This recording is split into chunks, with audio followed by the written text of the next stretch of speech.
اب جب اسلام نے ایک پورا نظام بنایا کہ مسلمانوں کے لیے کیا احکام ہیں، غلاموں کے لیے کیا احکام ہیں،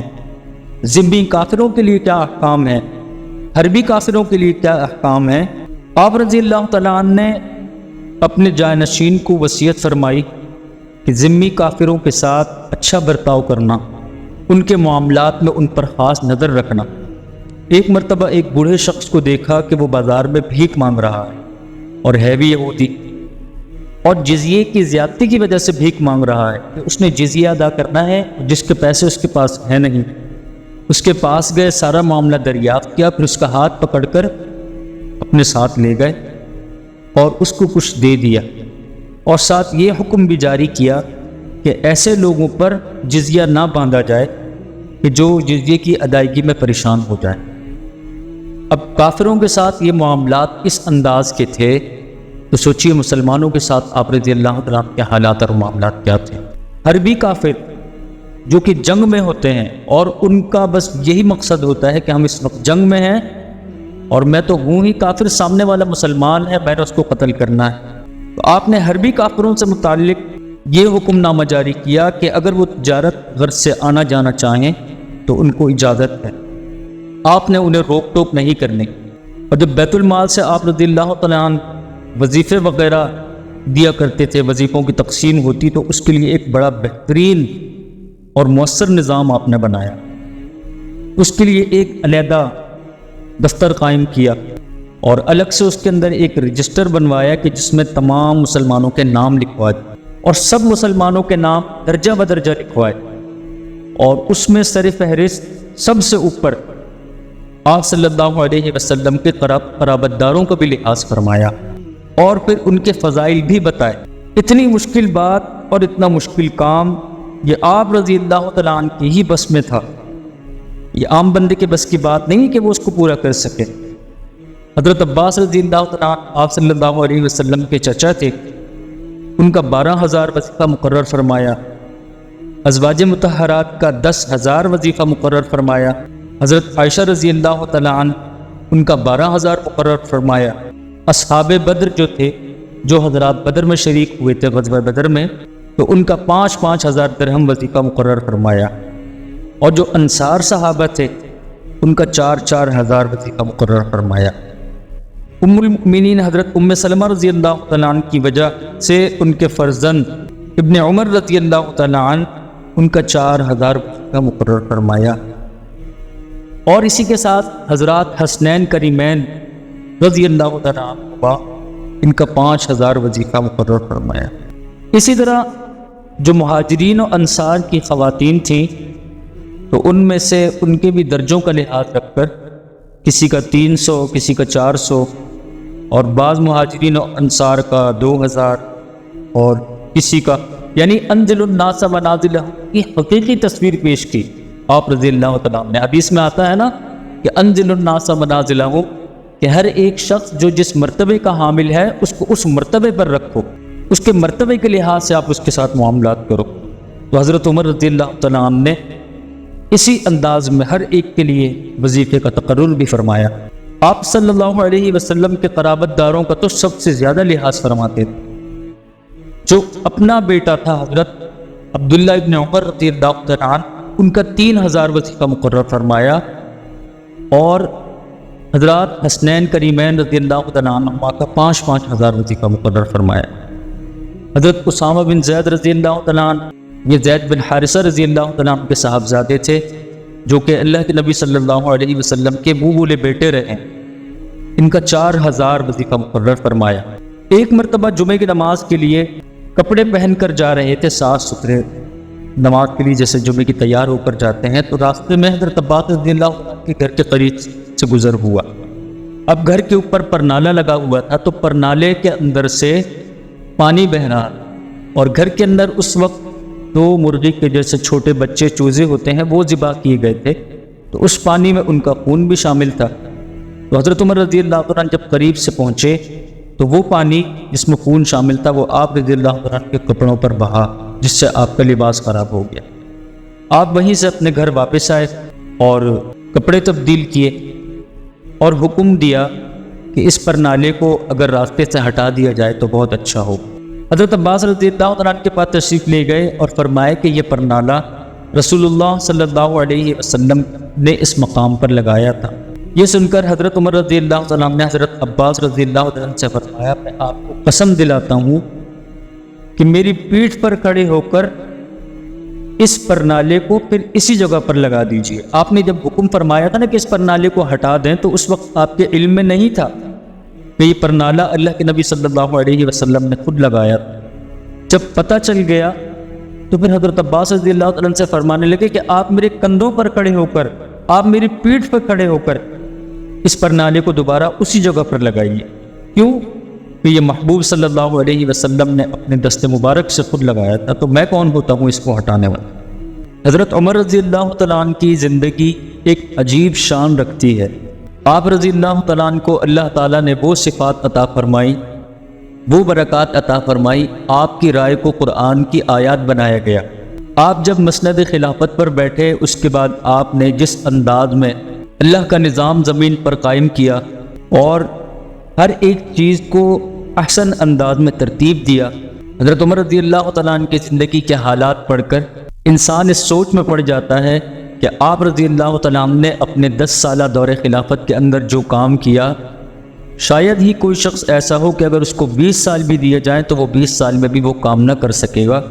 جو آپ رضی اللہ تعالیٰ عنہ نے اپنے 10 سالہ دور خلافت میں دین اسلام کی خدمت میں صرف کیے۔ حضرت عمر رضی اللہ تعالیٰ عنہ کا قرآن کے ساتھ شغف، قرآن کے ساتھ تعلق کہ تمام مفتوحہ علاقے جتنے بھی آپ نے علاقے فتح فرمائے تو آپ نے ہر جگہ پر قرآن شریف کا درس جاری کروایا، اس کے لیے معلم بھی مقرر فرمائے اور ان معلمین کے لیے ان کے وظائف بھی مقرر فرمائے۔ خاص طور پر مدینہ میں جو چھوٹے چھوٹے بچے تھے ان کی تعلیم کے لیے مکاتب قائم کیے اور ان کے معلمین کا وظیفہ بھی مقرر فرمایا۔ بدوؤں کے اندر کے یہ دیہاتی لوگ ہیں، یہ ہر ایک چیز سے ناآشنا ہوتے ہیں، کسی چیز کا علم نہیں ہوتا، تو بدوؤں کو قرآن کی تعلیم سے روشناس کرانے کے لیے آپ رضی اللہ تعالیٰ عنہ نے ایک بہترین مدرسہ قائم کیا اور ابو سفیان نامی ایک شخص کو چند آدمیوں کے ساتھ اس کام پر مقرر فرمایا کہ آپ عرابیوں میں دورہ کریں، یعنی جو عربی لوگ ہوتے ہیں بدو دیہاتی، ان لوگوں کے اندر آپ دورہ کریں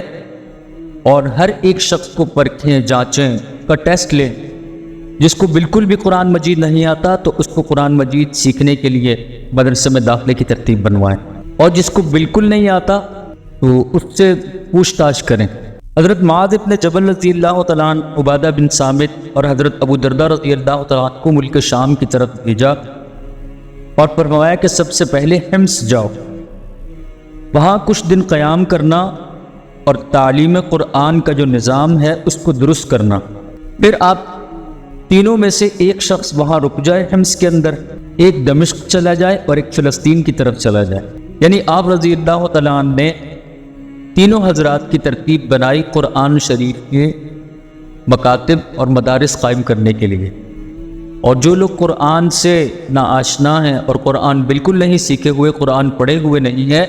تو ان کو قرآن سیکھنے کی ترتیب بنائی جائے۔ چنانچہ حضرت عبادہ رضی اللہ تعالیٰ عنہ حمص میں رہے، حضرت ابو درداء رضی اللہ تعالیٰ عنہ دمشق میں اور حضرت معاذ بن جبل رضی اللہ تعالیٰ عنہ فلسطین میں۔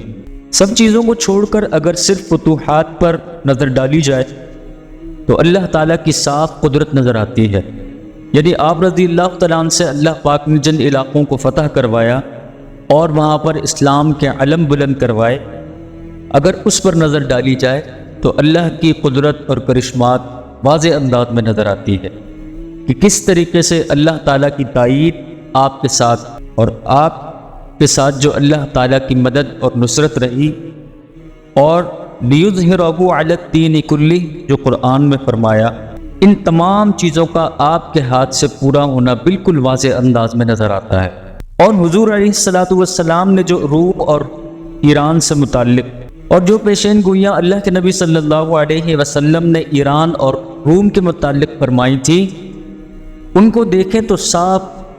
اللہ پاک کا کرشمہ نظر آتا ہے۔ یہ دونوں سلطنتیں بہت بڑی طاقت، سپر پاور کہلاتے تھے، روم اور ایران، جو ہر قسم کی شائستہ فوجوں سے آراستہ، بہترین اسلحہ، بہترین فوجیں، ہر طریقے کا ساز و سامان ان کی فوجوں کے پاس موجود تھا۔ روم کی سلطنت تو 400 برس سے قائم تھی، لیکن حضرت عمر رضی اللہ تعالیٰ عنہ نے اللہ پاک نے یہ خدمت دی، یہ بڑی بڑی سلطنتوں کو جو توڑ کر رکھا اور وہاں پر اعلاء کلمت اللہ ہوا، یہ ساری کی ساری اسلام کی خدمت حضرت عمر رضی اللہ تعالیٰ عنہ کے حصے میں آئی۔ ایران کی فتح پر نظر دوڑائیں تو سن 13 ہجری میں حضرت فاروق اعظم رضی اللہ تعالیٰ عنہ جب مسند خلافت پر تشریف فرما ہوئے تو ملک ایران کو زیر و زبر کرنے کی تدابیر آپ رضی اللہ تعالیٰ عنہ نے شروع فرما دی۔ وہ کون سا مسلمان تھا جس کے دل میں ایرانیوں سے انتقام لینے کا جذبہ اور جنون نہیں؟ اور وہ تھا اس وجہ سے کہ خسرو پرویز بادشاہ جو کہ ایران کا بادشاہ تھا، تو اس کو آپ علیہ الصلوۃ والسلام نے خط لکھا تھا، تو اس بدبخت نے اللہ کے نبی صلی اللہ علیہ وسلم کا خط مبارک جو کہ اسلام کی طرف دعوت دینے کے لیے آپ علیہ الصلوۃ والسلام نے لکھا تھا، تو اس نے وہ خط ہی پھاڑ دیا تھا، اور نعوذ باللہ من ذالک ساتھ میں یہ الفاظ بھی ادا کیے تھے کہ میرا غلام ہو کر مجھے ہی خط لکھتا ہے۔ تو اس چیز کا انتقام لینے کے لیے مسلمانوں کے دلوں میں ایک جوش اور جذبہ اور ایک جنون سوار تھا۔ حضرت سیدنا فاروق اعظم رضی اللہ تعالیٰ عنہ چند روز تک مسلسل بیانات اور خطبات ارشاد فرماتے رہے، اور ان میں مسلمانوں کو ایرانیوں سے جہاد کی ترغیب بھی دیتے رہے، اور قرآن مجید کی آیات پڑھ پڑھ کر مسلمانوں کے سامنے بیان کرتے رہے، اللہ کے نبی صلی اللہ علیہ وسلم کی احادیث مبارکہ پڑھ پڑھ کر مسلمانوں کے سامنے بیان فرماتے رہے، اور ایران کی فتح کے جو وعدے اللہ اور اس کے رسول صلی اللہ علیہ وسلم کی طرف سے تھے وہ مسلمانوں کو یاد دلاتے رہے، جس سے ایک آگ تمام مسلمانوں کے دلوں میں لگ گئی اور سب کے سب بیدار۔ تو آج بھی ضرورت ہے اس بات کی کہ مسلمان پوری آب و تاب کے ساتھ، اسی شان و شوکت کے ساتھ، اسی جذبہ جہاد کے ساتھ دوبارہ اگر کمر بستہ ہو جائیں گے تو اللہ پاک وہ تمام فتوحات اور وہ تمام اللہ پاک کی قدرت اور کرشمے ہم اپنی کھلی آنکھوں سے دیکھیں گے۔ شام والوں کو آپ رضی اللہ تعالیٰ عنہ نے فرمان بھیجا کہ اپنی اولاد کو تیر اندازی، تیراکی اور گھوڑ سواری سکھاؤ، اور ان کو حکم دو کہ لوگوں کی بے آبروئی نہ کریں، بلکہ تیر اندازی سیکھیں، تلوار بازی سیکھیں، نیزہ بازی سیکھیں، گھوڑ سواری سیکھیں، یہ مسلمانوں کے کام کی چیزیں۔ خیر آپ رضی اللہ تعالیٰ عنہ نے ہر ایک چیز کو اتنے احسن انداز میں ترتیب دیا کہ رہتی دنیا تک ان کے کارناموں کو اور ان کی دین اسلام کی جنہوں نے خدمات کی اس کو بہترین انداز میں یاد رکھا جائے گا۔ تاریخ کی کتابوں میں آتا ہے کہ مدینہ میں وہ دن بڑا عجیب تھا جب فاروق اعظم رضی اللہ تعالیٰ عنہ کے بیٹے ابو شحمہ رضی اللہ تعالیٰ عنہ ان کا معاملہ پیش ہو گیا، تو سازش کرنے والوں نے اور باتیں کرنے والوں نے کہا کہ اب پتہ چلے گا کہ اب تو معاملہ آ گیا اپنے بیٹے کا۔ ویسے تو عمر ہر بات میں یہ کہتا ہے کہ میں اللہ اور اس کے رسول کا قانون جاری کرتا ہوں، اللہ اور اس کے رسول کا نظام، اس کے مطابق میں ہر فیصلہ کرتا ہوں، تو اب دیکھتے ہیں کہ ان کے اپنے بیٹے کا کیس آیا تو اس کے متعلق یہ کیا فیصلہ فرماتے ہیں۔ 60 سال کے بوڑھے بزرگ حضرت عمر رضی اللہ تعالیٰ عنہ کے صاحبزادے ابو شحمہ رضی اللہ تعالیٰ عنہ، ان کے ساتھ یہودیوں نے سازش کر کے انہیں نبیذ پلا دی۔ نبیذ کیا؟ شراب پلا دی۔ اب مقدمہ حضرت عمر رضی اللہ تعالیٰ عنہ کے سامنے آ گیا۔ اب مقدمہ حضرت عمر رضی اللہ تعالیٰ عنہ کی جب عدالت میں پیش ہوا تو باتیں کرنے والوں نے طرح طرح کی باتیں بھی بنائی اور گواہ بھی پیش کر دیے گئے، مطلب کیس ثابت ہو گیا کہ واقعی اس طرح کا معاملہ حضرت ابو شحمہ رضی اللہ تعالیٰ عنہ نے کیا ہے۔ فاروق اعظم رضی اللہ تعالیٰ عنہ غیظ و غضب کی حالت میں تشریف لائے اور بیٹا اندر گھر کے کھانا کھا رہا تھا، حضرت عمر رضی اللہ تعالیٰ عنہ نے آ کر اس کو گریبان سے پکڑا، فرمایا کہ ابو شحمہ چل اٹھ کھڑا ہو میرے ساتھ، تو نے شراب پی ہے، میں تم پر حد جاری کروں گا۔ حالانکہ اس سے پہلے عبد الرحمن ابن عوف رضی اللہ تعالیٰ عنہ نے ابو شحمہ رضی اللہ تعالیٰ عنہ کو اپنے ہی گھر میں لے جا کر آہستگی کے ساتھ درے ہلکے ہلکے سے مار کر حد جاری کر دی تھی۔ لیکن جب یہ معاملہ حضرت عمر رضی اللہ تعالیٰ عنہ کے پاس پہنچا تو آپ رضی اللہ تعالیٰ عنہ نے حضرت عبد الرحمن ابن عوف رضی اللہ تعالیٰ عنہ کی دی گئی سزا کو کالعدم قرار دیا کہ نہیں، جس انداز میں ہر ایک شخص کے ساتھ معاملہ ہوتا ہے تو میرے بیٹے کے ساتھ بھی اسی انداز میں معاملہ ہوگا۔ فرمایا کہ چل میں اب تجھ پر حج جاری کرتا ہوں۔ تو حضرت عمر رضی اللہ عنہ نے اس کو ساتھ لیا، پوچھا کہ ابو شحمہ تم نے شراب پی ہے؟ تو ابو شحمہ فرمانے لگے کہ مجھے انہوں نے نبیذ کہہ کر شراب پلا دی۔ فرمایا کہ تو نے پی کیوں؟ نہ پیتا، خیال کر لیتے۔ بھرے بزم کے اندر لوگوں کا ہجوم لگا ہوا تھا مسجد نبوی کے صحن میں، عوام الناس کے سامنے ابو شحمہ رضی اللہ عنہ کو پیش کیا گیا۔ حالانکہ دیکھا جائے تو انسان اپنی اولاد کی وجہ سے بعض چیزوں میں مجبور ہو جاتا ہے، وہ سارا معاملہ وہ خود اپنی اولاد کے لیے نہیں کر پاتا جو کہ ایک عام بندے کے لیے وہ معاملہ عام بندے کے لیے وہ معاملہ جو کرتا ہے وہ اپنی اولاد کے لیے نہیں کر پاتا۔ لیکن حضرت عمر رضی اللہ تعالیٰ عنہ نے بعین ہی اسی انداز میں، بالکل اسی طریقے سے جیسے کہ ایک عام شخص پر حج جاری ہوتی ہے، اسی انداز میں اپنے لخت جگر اپنے بیٹے حضرت ابو شحمہ رضی اللہ عنہ کے ساتھ معاملہ فرمایا، سب کے سامنے پیش کیا گیا۔ تو آپ رضی اللہ تعالیٰ عنہ کی زوجہ محترمہ دوڑی ہوئی آئی اور انہوں نے آ کر درخواست کی کہ امیر المؤمنین میرا لخت جگر ہے، آپ اسے معاف فرما دیں، غلطی ہو گئی ہے، آپ اس کو جتنے کوڑے لگائیں گے میں ہر ایک کوڑے کے بدلے ایک حج کروں گی اور بہت صدقہ کروں گی، بہت زیادہ خیرات کروں گی، میرا بیٹا غلطی کر بیٹھا ہے، آپ اسے معاف کر دیں۔ فرمایا کہ تم مجھ سے یہ کہتی ہو کہ میں یہ کام نہ کروں، تیرے حج اور صدقات کیا اس کی حدود کے لیے کافی ہوں گے؟ تو کوڑے لگانا یہ تو میرے اللہ اور اللہ کے رسول صلی اللہ علیہ وسلم کی طرف سے جو نب جاری کردہ حکم ہے، یہ نظام اللہ کا بنایا ہوا ہے، تو تم مجھے اس بات پر ذرا بھی آمادہ کرنے کی کوشش نہ کرو کہ میں اپنے بیٹی کے لیے کوئی ذرا سی بھی نرمی برتوں گا۔ لہٰذا آپ رضی اللہ تعالیٰ نے کسی بھی معاملے میں کسی کی کوئی بات نہ سنی۔ فرمایا کہ میری محبوب صلی اللہ علیہ وسلم کی شریعت کا حکم ہے، اگر خود عمر بھی ایسا کرتا تو عمر کے ساتھ بھی ایسا ہی معاملہ ہوتا۔ مجمع نے کہا کہ حضرت ابھی ٹھہر جائیں، آپ کے صاحبزادے بیمار بھی ہیں، آپ آج نہیں کل نہیں پرسوں تھوڑا وقت رک جائیں، پھر آپ اس کو سزا دے دیجیے گا۔ فرمایا آپ رضی اللہ تعالیٰ نے جب مجمع کے اندر سے یہ بات سنی تو فرمانے لگے تم لوگوں کو وہ وقت یاد نہیں کہ جب مدینہ کے اندر ایک عورت نے چوری کی تھی، تو جب اس پر حد جاری ہونے لگی تو نبی صلی اللہ علیہ وسلم نے حکم فرمایا پر حد جاری کرنے کا، تو کسی نے کہا کہ ابھی اس پر حد جاری نہ کریں، تو آپ صلی اللہ علیہ وسلم نے فرمایا کہ اگر میری اپنی بیٹی فاطمہ بھی چوری کرتی تو میں اس کا ہاتھ کٹواتا۔ حدود اللہ کے اندر کسی کا بھی کوئی لحاظ نہیں، کوئی بھی اگر شخص حدود اللہ کو پامال کرنے والا ہوگا تو اس کے لیے وہی حکم ہوگا جو ایک عام مسلمان کے لیے ہے، وہ عوام ہو خواص ہو، سب کے لیے ایک ہی حکم جاری۔ فرمایا کہ حد جاری کرو۔ کسی نے کہا کہ حضرت آپ کا بیٹا ہے، رک جائیں، تو آپ صلی اللہ علیہ وسلم نے جو قانون بنایا ہے اسی قانون کو آپ کل یا پرسوں جاری کر دیجیے۔ تو فرمانے لگے کہ میرے محبوب نے اس کے لیے کوئی وقت نہیں دیا کہ آپ 1 دن بعد 2 دن بعد 3 دن بعد جب گناہ ثابت ہو گیا آپ اس پر فوراً حد جاری کریں۔ آپ نے کہیں بھی ذرا سی بھی کوئی نرمی نہیں برتی اور نہ وقت کو طول دینے کے آپ نے جو نہ ذرا سی بھی ان کی سفارش کو قبول کیا ہو۔ خیر حضرت عمر رضی اللہ تعالیٰ عنہ نے حد جاری کرنے کا حکم فرمایا اور فرمایا کہ لگاؤ کوڑے، اور جب کوڑے لگائے گئے تو ابو شحمہ آپ کے فرزند ارجمند ابو شحمہ رضی اللہ تعالیٰ عنہ کی روح پرواز کر گئے۔ کہنے والے کہتے ہیں کہ باپ کا جنازہ اٹھانا آسان ہوتا ہے،